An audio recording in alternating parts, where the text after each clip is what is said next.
Most revolver buyers do not make the wrong choice because they are stupid. They make the wrong choice because the gun counter only tells them half the story. Put the Colt King Cobra Target next to the Ruger GP100. Pull both triggers, and I promise you, most shooters are going to want the Colt. The Colt feels cleaner, it feels lighter, it feels smoother, it feels like the better gun. But that is where this comparison gets dangerous, because a great double-action trigger is not free. Somebody has to pay for it. And in a revolver, that payment usually comes out of hammer energy, primer strike, or long-term durability. Physics does not care about marketing. That is the fight today. The Colt King Cobra Target, with its 4 1/4-inch barrel, against the Ruger GP100, with its 4.2-inch barrel. Same basic job, same 6-shot roll, same 357 Magnum neighborhood, and almost the same money. As of July of 2026, the Colt is averaging around $880 new. The Ruger is averaging around $822 new. That is only about $58 apart. So this is not a cheap gun versus a premium gun. This is not a budget pick versus a luxury pick. This is two serious American revolvers fighting for the same buyer. And here is the whole video in one sentence. The Colt has the better trigger. It is not close. The Ruger is the better revolver. By the end, you will know exactly why that is true. You will know why Colt's linear leaf spring feels so good. You will know what that trigger can cost you with hard primers and hand loads. You will know why the Ruger feels worse at the counter, but makes a lot more sense if the gun has to be carried, trusted, reloaded for, and shot for the next 30 years. So if you are choosing between these two, do not buy the one that wins the first trigger pull. Buy the one that still makes sense after the first 500 rounds.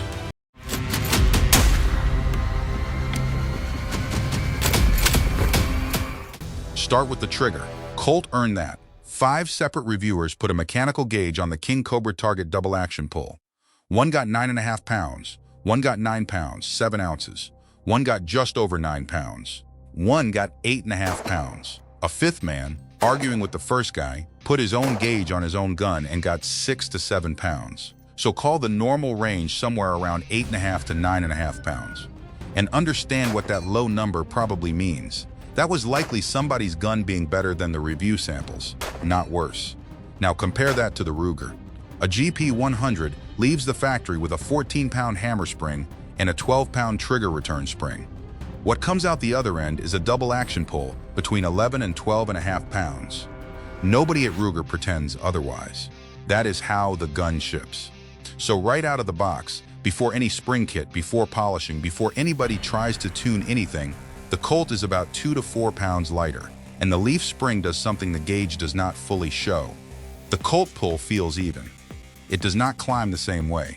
It does not build against your finger like a typical coil spring gun. Men who shoot both describe the Colt stroke as one clean motion. The Ruger feels more like a climb. That matters. On paper, it sounds like trigger preference. On the range, it changes how easy it is to keep the sights from moving through a double action pull. It changes how forgiving the gun feels when you are trying to shoot it well. That is a real engineering win. Colt looked at roughly a century of coil spring revolver thinking and said the geometry was the problem. On the trigger, they were right. Anybody who tells you the new Colt trigger is just hype probably has not pulled one. But now we have to talk about what that trigger costs. Because with revolvers, physics always shows up eventually. A revolver fires because the hammer hits the firing pin hard enough to crush a primer. That is the machine. That is the whole deal. And the energy in that hammer comes from one place. The mainspring. Lighten the spring, and you lighten the strike. No clever spring layout cancels that. Colt's leaf spring changed the shape of the pull. It did not create hammer energy out of thin air, and primers are not all the same. Somebody tested this properly with a hardness tester. They pressed a ball into the primer cup and measured the dent. CCI measured 32 thousandths. That made it the hardest primer in that test. Remington measured 34. Winchester measured 40 thousandths, about 25% softer than CCI. Federal measured 42, about 31% softer. Federal primers also have a long-standing reputation among reloaders for being easier to ignite. So you are looking at a spread of roughly 31% in how hard your revolver has to hit that primer. And most shooters are making that choice at the ammo counter without knowing there is even a choice. Now put those two facts together. a lighter mainspring, harder primers. Then listen to the man who lived it. 30 years of reloading, multiple Smiths, multiple Rugers, no light strikes in any of them. Then he buys a King Cobra. He runs his own hand loads with CCI primers, the hard ones, and the gun will not fire reliably in double action. He sends it back to Colt, twice. It comes back, still will not do it. So he goes looking for a heavier mainspring, because that is the obvious fix. That is what you would do. That is what I would do. That is what any revolver guy would do. And as of that search, nobody made one. That is the whole problem. No heavier spring from the aftermarket. No heavier spring from Colt. The trigger you bought is the trigger you have. The hammer energy it delivers is the hammer energy you get.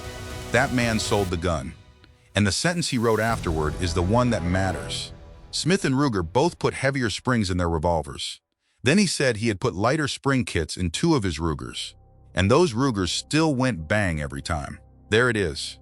Ruger ships you a heavy spring and an ugly trigger. Then Ruger lets you decide how much safety margin you want to spend. About $13 worth of Wolf springs can take a GP100 from 12.5 pounds down to about 7.5 pounds, if that is where you want to go. And if you go too far, the fix is simple. Put the heavier spring back in. Colt spent that margin at the factory. They handed you the beautiful trigger, and they took the adjustment away. That failure pattern also tells the story. His King Cobra fired fine in single action. It failed in double action. That is not random. When you thumb a hammer back for single action, you cock it farther than the trigger does in double action. More travel, more velocity, more energy on the primer. So a marginal revolver can pop every primer in single action and start dropping primers in double action.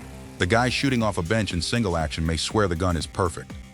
Then the same gun starts showing the truth when it is run double action. Now, here is the honest limit. I am not selling you a scare story. That man was shooting handloads with CCI primers.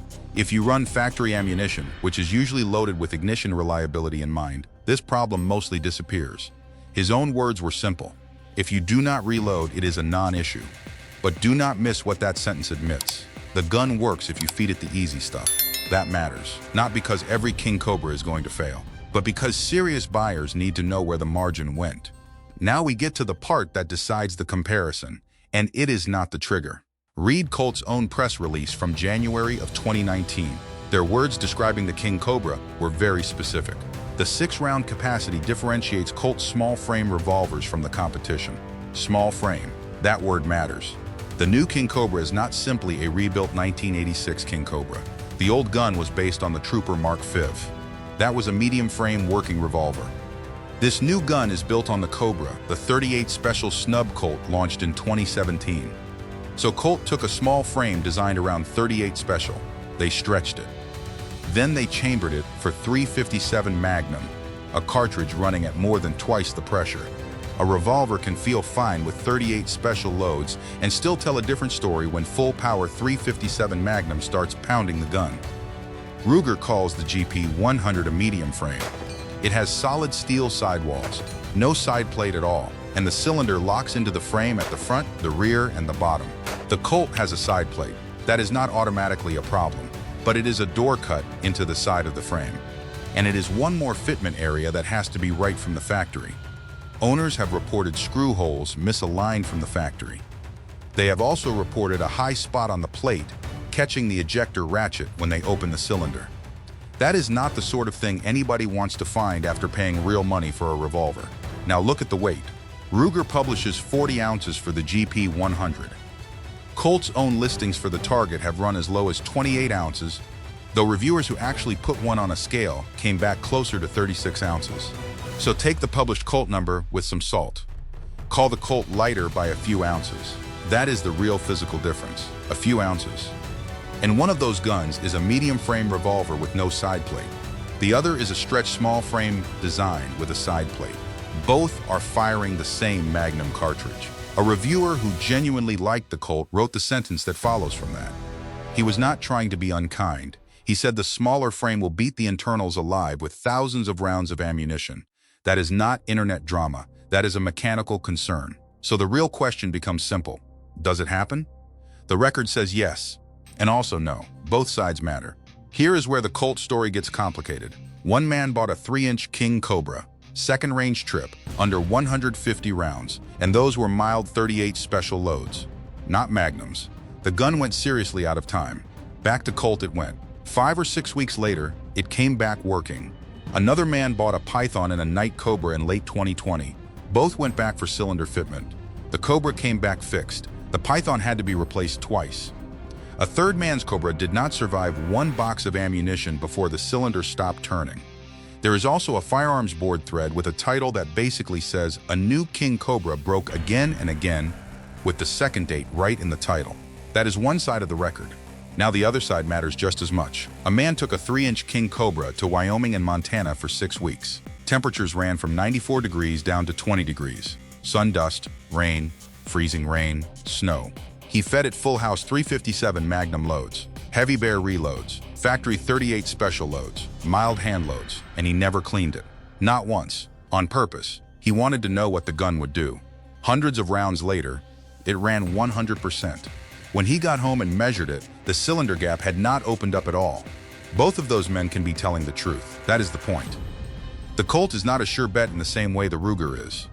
When the Colt has problems, a lot of guys seem to find out early. When the Colt runs, the owners often love it.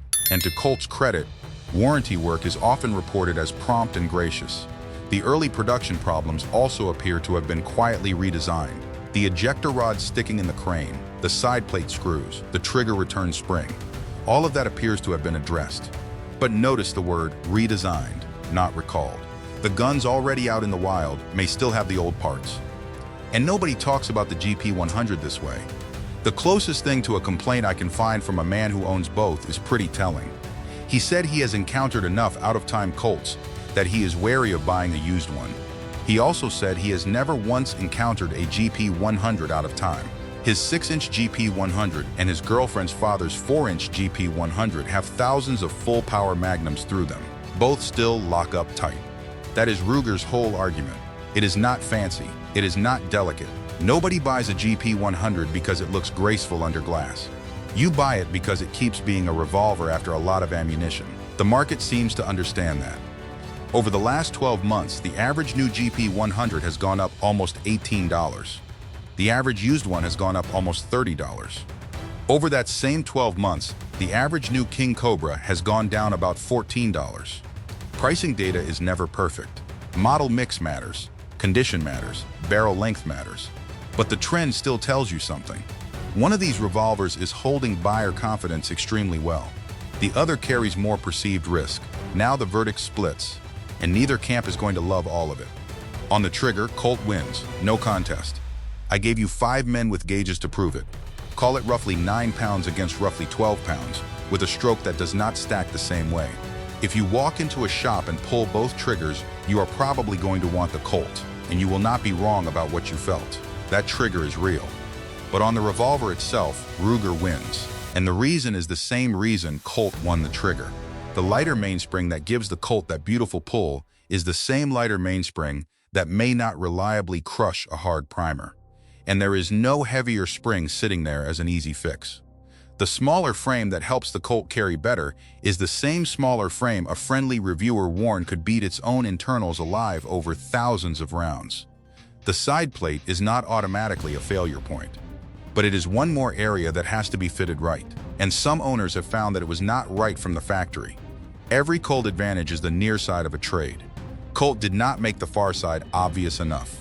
The GP100 is the inverse all the way down. It is heavier than it needs to be. The trigger is worse than it should be. It is not a pretty gun. But there is no side plate to misalign. There is no small frame carrying Magnum pressure. And there is a factory spring heavy enough to light off hard primers when the gun is dirty, cold, and being trusted for something serious. If you want most of the Colt trigger feel in the Ruger, about $13 in springs and 20 minutes gets you a long way there. And if you go too far, you put the old spring back in. You cannot go the other direction on the Colt. There is nothing to put back. So here is how I would call it standing at the counter. If this revolver is going to live in a safe, come out on Saturdays and shoot factory ammunition, buy the King Cobra Target. Enjoy one of the best factory triggers anybody is selling at that price. Just understand you are testing the gun hard during the first 500 rounds. And if you get one with early issues, Colt will probably make it right. If this revolver is going to be reloaded for, carried, trusted, and shot for 30 years, buy the GP100. Spend $13 on the trigger. Then stop worrying about it. And if the gun's whole job is to sit loaded in the dark and work the one time it matters, then it wears the heaviest spring the factory ever put in it. That decides it. Because on the Ruger, that spring is 14 pounds. On the Colt, that spring is whatever Colt decided it would be. And there is not much you can do about it. Colt came back with a real idea. They looked at the coil mainspring, the thing American revolvers have relied on for a century, and said the geometry was wrong. They were right. The linear leaf spring gives you a better trigger than Ruger ships. Better than Smith ships. Most shooters know it inside 2 seconds. They just built that trigger into a small frame with a side plate and very little spare margin. Then nobody made a spring to put that margin back. So tell me what you have. King Cobra owners, what year is yours?